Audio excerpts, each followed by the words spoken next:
أيها النبي والكوكب الدري يا أيها النبي والكوكب الدري أنت إمام الحضرة سلطانها الغيبي أنت إمام الحضرة.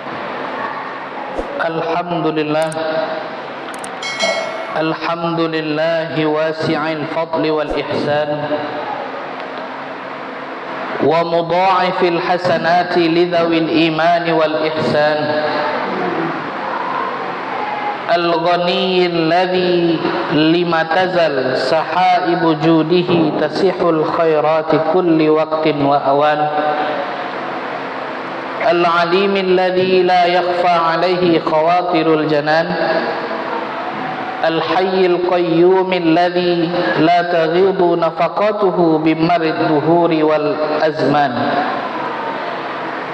الكريم الذي تأذن بالمزيد لذوي الشكران أحمده حمدا يفوق العد والحسبان وأشكره شكرا ننال به منه مواهب الرضوان أشهد أن لا إله إلا الله وحده لا شريك له دائم الملك والسلطان ومبرز كل من سواه من العدم إلى الوجدان عالم الظاهر ومن طوى عليه الجنان وأشهد أن محمدا عبده ورسوله وخيرته من نوع الإنسان نبي رفع الله به الحق حتى اتضح واستبان صلى الله عليه وعلى آله وأصحابه أهل الصدق والإحسان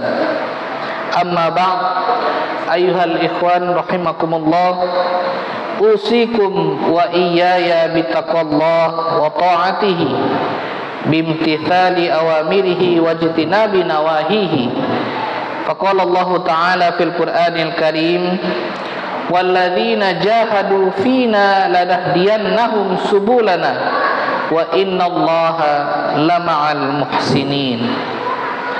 Ma'asyiral muslimin, sidang jamaah Jumat yang dirahmati oleh Allah, puji dan syukur alhamdulillah marilah sama-sama kita tanamkan dalam hati kita sebagai ungkapan rasa syukur kepada Allah Subhanahu wa taala atas segala nikmat dan karunia-Nya yang telah diberikan kepada kita semua, khususnya nikmat iman dan nikmat takwa, sehingga kita bisa terus istiqomah untuk bersama-sama menunaikan ibadah salat Jumat. Semoga ibadah yang kita lakukan ini diterima oleh Allah Subhanahu wa taala dan menjadi bukti bahwa kita termasuk hamba-hamba yang taat pada perintahnya. Salawat dan salam semoga senantiasa tercurahkan kepada junjungan Nabi besar kita Nabi Muhammad sallallahu alaihi wasallam dengan untaian kata Allahumma salli ala sayyidina Muhammad wa ala ali sayyidina Muhammad, yang telah mengangkat manusia dari lembah kenistaan yang gelap lagi pekat menuju tempat yang terang benderang dan berada di dalam ridha Allah Subhanahu wa taala. Semoga Allah melimpahkan keselamatan dan kesejahteraan kepada keluarganya, kepada para sahabatnya, dan kepada semua umatnya. Selanjutnya, sebagai awal dalam memulai khutbah Jumat di atas mimbar yang mulia ini, kami selaku khatib mengajak terutama kepada diri khatib sendiri, kepada semua jamaah yang turut hadir dalam pelaksanaan salat Jumat ini untuk terus berusaha dan berupaya dalam meningkatkan keimanan dan ketakwaan kita kepada Allah Subhanahu wa taala, karena hanya dengan modal iman dan takwa kita semua bisa menjadi hamba yang selamat di dunia maupun di akhirat. Ma'asyiral muslimin, sidang jemaah Jumat yang dirahmati oleh Allah, salah satu cara yang bisa kita lakukan untuk meningkatkan keimanan dan ketakwaan kita kepada Allah adalah dengan cara menata kembali masa depan menjadi lebih baik dan lebih positif. Hal itu bisa kita lakukan dengan cara mengatur kembali waktu dan segala kegiatan yang ada. Khususnya saat ini kita semua berada pada awal tahun baru Islam.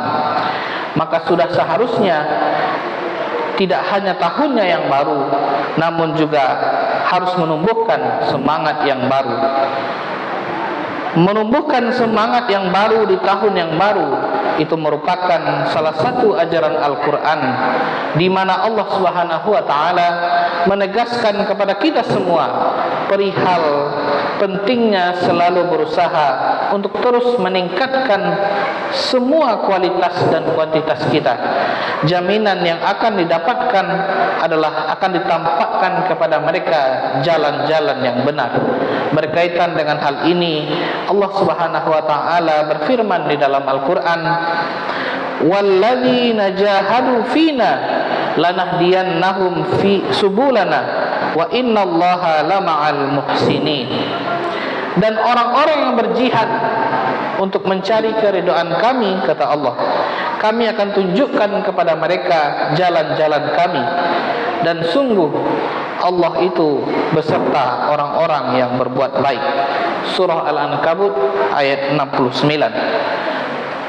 Berkaitan dengan hal ini, berkaitan dengan ayat ini, Imam Fakhruddin Ar-Razi dalam kitab tafsirnya Mafatihul Ghaib menjelaskan bahwa ayat ini menjelaskan perihal jaminan dan balasan dari Allah Subhanahu wa Ta'ala bagi orang-orang yang terus berusaha untuk selalu meningkatkan semangat dalam melakukan ketaatan, yaitu akan ditunjukkan kepada mereka jalan yang benar.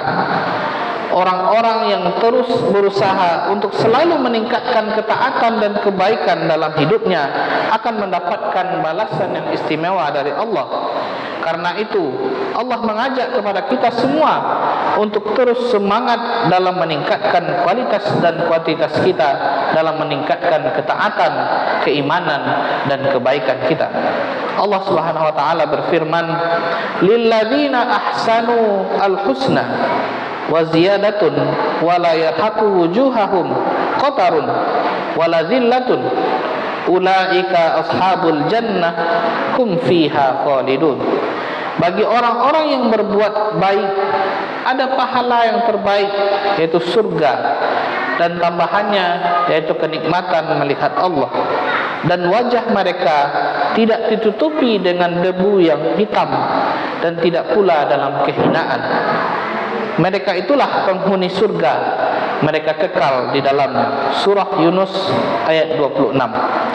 Dua ayat ini mengingatkan kita semua perihal pentingnya peningkatan ketaatan dan kebaikan dalam setiap harinya. Oleh karena itu, momentum tahun baru Hijriah ini sudah seharusnya kita jadikan ajang untuk terus meningkatkan semangat baru dalam melakukan ibadah dan ketaatan kepada Allah Subhanahu wa Ta'ala. Dengan demikian, maka tidak hanya tahunnya yang baru, namun akan ada ketaatan dan kebaikan baru pula yang akan kita kerjakan. Ma'asyiral muslimin, sidang jamaah Jumat yang dirahmati oleh Allah, terus semangat dalam meningkatkan ketakwaan dan kebaikan itu menjadi salah satu tanda bahwa mereka merupakan manusia yang terbaik. Hal ini sebagaimana ditegaskan oleh Rasulullah SAW bahwa suatu saat ia ditanya oleh para sahabat perihal baik dan buruknya manusia. Kemudian Nabi menjelaskan bahwa manusia yang terbaik itu adalah mereka yang diberikan oleh Allah umur yang panjang dan ia gunakan umur tersebut untuk melakukan kebaikan. Namun sebaliknya, seburuk-buruk manusia adalah mereka yang diberikan umur yang panjang, namun panjangnya umur tersebut mereka gunakan untuk keburukan pula. Berkaitan dengan hal ini, Rasulullah SAW bersabda dalam hadisnya, "Khairun nasi man tala umruhu wa hasuna amaluhu, wa syarrun nasi man tala umruhu wa sa'a amaluhu." Jadi paling baiknya manusia itu adalah orang yang dikaruniai umur yang panjang dan baik perbuatannya. sedangkan paling buruknya manusia adalah orang yang panjang umurnya dan jelek perbuatannya. Hadis riwayat Tirmizi. Ma'asyiral muslimin, sidang jamaah Jumat yang dirahmati oleh Allah, mengutip pendapat dari Imam Ibn Rajab Al-Hanbali dalam kitab Lataiful Ma'arif fi ma li mawasimil 'am minal wazaif, bahwa bertambahnya umur dan kebaikan itu menjadi barometer keimanan seseorang. Karena orang-orang yang beriman akan terus bertambah kebaikannya seiring dengan bertambah umurnya. Fal mu'minul qa'im bi syurutil iman la yazdadu bi tuli umrihi illa khairan, wa man kana kadzalika fal hayatu khairan lahu minal mauti. Maka orang yang beriman yang menunaikan semua ketentuan-ketentuan iman tidak akan bertambah dari panjangnya umur, itu selain juga bertambah pula kebaikannya. Dan siapa saja yang bisa seperti ini, maka hidup di dunia itu lebih baik baginya daripada mati. Ma'asyiral muslimin, sidang jemaah Jumat yang dirahmati oleh Allah, itulah pentingnya menumbuhkan semangat baru dalam setiap harinya, khususnya saat ini kita semua berada pada momentum tahun baru Hijriah. Maka hal yang terbaik yang layak kita lakukan adalah untuk terus menumbuhkan semangat baru untuk meningkatkan kualitas dan kuantitas dalam melakukan ketaatan dan kebaikan. Orang-orang yang terus berusaha untuk meningkatkan ketaatan dan kebaikannya akan mendapatkan balasan dan jaminan yang sangat istimewa dari Allah Subhanahu wa taala, yaitu ditempatkan dalam surga yang dipenuhi dengan kenikmatan. Mereka akan kekal di dalamnya bersama dengan para kekasih-kekasih Allah Subhanahu wa taala. Ma'asyiral muslimin, sidang jemaah Jumat rahimakumullah, selain menumbuhkan semangat dalam tahun baru ini, kita juga pentingnya untuk menumbuhkan ketenangan di dalam hati kita. Dengan sikap yang tenang, maka ibadah yang kita lakukan juga akan lebih khusyuk dan lebih fokus kepada Allah Subhanahu wa taala, sehingga ibadah yang kita lakukan akan menjadi perantara untuk meningkatkan keimanan dan ketakwaan kepada Allah Subhanahu wa taala. Karena itu Allah Subhanahu wa taala berfirman, "Huwallazi anzala as-sakinata fi qulubil mu'minin liyazdadu imanan ma'a imanihim." Dialah yang telah menurunkan ketenangan ke dalam hati orang-orang yang beriman untuk menumbuhkan keimanan atas keimanan mereka. Surah Al-Fath ayat 4. Merujuk dari pendapat Syekh Wahbah bin Mustafa Az-Zuhaili dalam kitab Tafsir Al-Munir fil Aqidah wa Syariah wal Manhaj, ia mengatakan bahwa ayat ini Allah turunkan kepada para sahabat yang ikut serta bersama Rasulullah dalam perjanjian Hudaybiyah. Pada saat itu Allah memberikan ketenangan dalam hati mereka, dan para sahabat itu patuh kepada hukum Allah dan keputusan Rasulullah yang dihasilkan dalam perjanjian tersebut. Dengan ketenangan hati itu juga Allah menambahkan dan menguatkan keimanan mereka. Kendati diturunkan dalam peristiwa perjanjian Hudaybiyah, ayat ini juga mengisyaratkan bahwa sikap tenang merupakan sikap orang-orang yang beriman, karena semua tindakan dan perbuatannya akan selalu berada dalam bimbingan Allah dan dalam pertolongan Allah. Sikap tenang juga mencerminkan bahwa kita semua memiliki kesadaran diri yang baik, sehingga bisa menjadi penyebab untuk berpikir lebih jernih dalam menyikapi berbagai persoalan dan masalah yang ada. Dengan itu, semua aktivitas yang mudah akan semakin mudah, dan aktivitas yang sulit akan dipermudah oleh Allah Subhanahu wa taala. Karena dengan ketenangan itu akan Allah tampakkan jalan keluarnya. Hal ini sebagaimana disabdakan oleh Nabi dalam salah satu hadisnya, "Idza aradta amran fa'alaika fihi bitaudati hatta yuriyakallahu azza wa jalla minhul makhraja." Apabila engkau menghendaki sesuatu, maka engkau harus bersikap tenang, sehingga Allah akan memperlihatkan kepadamu jalan keluarnya. Hadis riwayat Bukhari. Ma'asyiral muslimin, sidang jamaah Jumat yang dirahmati oleh Allah, dalam hadis lain Rasulullah juga menyebutkan perihal pentingnya sikap tenang, karena tenang akan lebih berpeluang untuk memperoleh kebenaran. Man ta'anna asaba au kada wa man ajjala akhta'a au kada.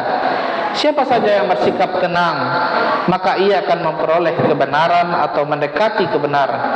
Dan siapa saja yang terburu-buru, maka akan keliru atau akan mendekati kekeliruan. Hadis riwayat At-Tabrani. Saat hati kita dalam keadaan tenang, maka lisan, pikiran, dan anggota badan juga akan ikut tenang. Hal itu akan senantiasa membuat kita semua senantiasa berpikir positif dan lebih mengedepankan kemaslahatan, serta mampu mengambil keputusan yang baik. Sementara itu, sikap tergesa-gesa akan menjadikan kita semua tidak cermat dalam menyelesaikan masalah, karena terdapat nafsu dan watak buruk yang ikut berperan di dalamnya.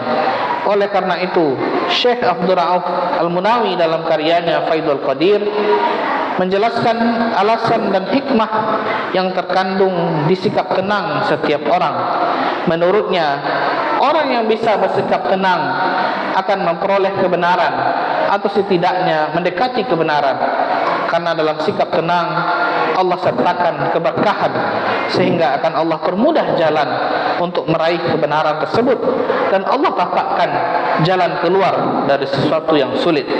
Sedangkan sikap tergesa-gesa akan menjadi penyebab untuk memperoleh kekeliruan atau mendekatinya, karena sikap tersebut muncul dari watak yang jelek, sehingga juga menghasilkan hasil yang jelek pula, bahkan bisa menghilangkan tujuan dan bisa menjerumuskan kepada kemaksiatan. Al-isti'jalu huwal khoslatu al-mufawwitatu lil maqasidi al-muqi'atu fil ma'asi. Sikap terburu-buru merupakan kebiasaan yang bisa menghilangkan tujuan dan menjerumuskan kepada kemaksiatan. Sidang jemaah Jumat yang dirahmati Allah, itulah pentingnya bagi kita semua untuk menumbuhkan sikap tenang di dalam diri kita semua. Al-Quran menyebutkan sifat tenang itu bisa menambahkan keimanan, karena hanya dengan sikap tenang kita bisa menjalani ibadah dengan benar dan lebih khusyuk kepada Allah Subhanahu wa taala, sehingga bisa menjadi perantara untuk memperkuat keimanan kepada Allah Subhanahu wa taala. Sedangkan hadis Nabi menyebutkan bahwa dengan sikap tenang akan Allah tampakkan semua jalan keluar dari setiap urusan, baik yang mudah maupun yang sulit, sehingga bisa lebih mudah untuk memperoleh kebenaran. Hal itu karena terdapat keberkahan yang Allah sertakan dalam diri orang-orang yang tenang. Sedangkan terburu-buru dan ceroboh merupakan petaka yang bisa menghancurkan semua urusan manusia, baik dalam ibadah maupun aktivitas sehari-hari, karena sikap tersebut timbul dari watak yang jelek, sehingga menghasilkan sesuatu atau hasil yang jelek pula. Sidang jemaah Jumat yang dirahmati Allah, semoga ini bisa menjadi membawa manfaat dan keberkahan bagi kita semua, dan digolongkan sebagai hamba yang istiqomah dalam menjalankan semua perintah dan menjauhi larangannya. Amin amin ya rabbal alamin. Barakallahu li wa lakum fi hadzal yaumil karim, wa nafa'ani wa iyyakum bima fihi minas salati was sadaqati wa tilawatil qur'ani wa jami'it ta'ati, wa taqabbal minni wa minkum jami'a a'malina innahu huwal hakimul alim. يا نبي